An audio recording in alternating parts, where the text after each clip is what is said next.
સાબરકાંઠા જિલ્લાના ઈડરમાં નગરપાલિકા સંચાલિત ઓવરહેડ પાણીની ટાંકી જર્જરિત બની છે। ત્યારે નવાઈની વાત એ છે કે આ ટાંકીને જમીનદોસ્ત કરવાના બદલે નગરપાલિકા માત્ર નોટિસ ચિપકાવીને જવાબદારીમાંથી હાથ અદ્ધર કરી રહી છે। આ ટાંકી ધરાશયી થવાથી કોઈ મોટી દુર્ઘટના સર્જાય તો કોણ જવાબદારી લેશે? ઈડર રેલવે સ્ટેશન વિસ્તારમાં આવેલી નગરપાલિકાની ઓવરહેડ પાણીની ટાંકી એકદમ જર્જરિત હાલતમાં ઊભી છે। પાલિકાનું તંત્ર તેને ઉતારવાને બદલે હોતી હૈ ચલતી હૈની નીતિ અપનાવી રહ્યું છે। નગરપાલિકાના અધિકારીઓએ પોતાની આળસ છુપાવવા અજીબો ગરીબ નુસ્ખો અપનાવ્યો છે। ટાંકી ઉતારવાને બદલે ત્યાં એક બોર્ડ મારી દેવાયું છે કે જો ટાંકી પડે અને દુર્ઘટના સર્જાય તો તેની જવાબદારી નગરપાલિકાની નહીં હોય। જર્જરિત મિલકતને સુરક્ષિત રીતે તોડી પાડવી એ પાલિકાની ફરજ છે। પોતાની જવાબદારીમાંથી હાથ ઊંચા કરી દેતું આવું બોર્ડ મારીને પાલિકાએ જનતાની મજાક ઉડાવી છે।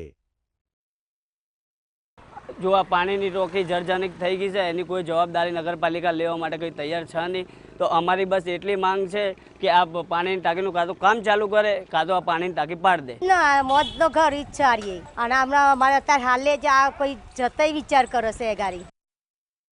આ ટાંકી જે માર્ગ પર છે તે ઈડર લાલોડા શેરપુર અને સિવિલ હોસ્પિટલને જોડતો અતિ વ્યસ્ત રસ્તો છે।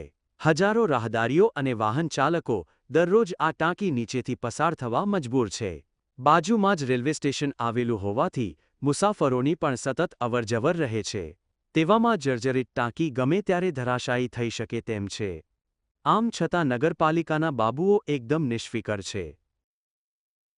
અને આ ટાંકો કઈ ટાઈમે પડી જાય એમાં નક્કી નહીં, અને આ ટાંકો પડી જાય તો નગરપાલિકા વાળાનું કોઈ ગેરંટી લેતા નહીં। અને ઉપરનું બોર્ડ મારી ગયા છે કે આ ટાંકાને એસે કોઈ રમે તો કે અમારી કોઈ જવાબદારી નહીં।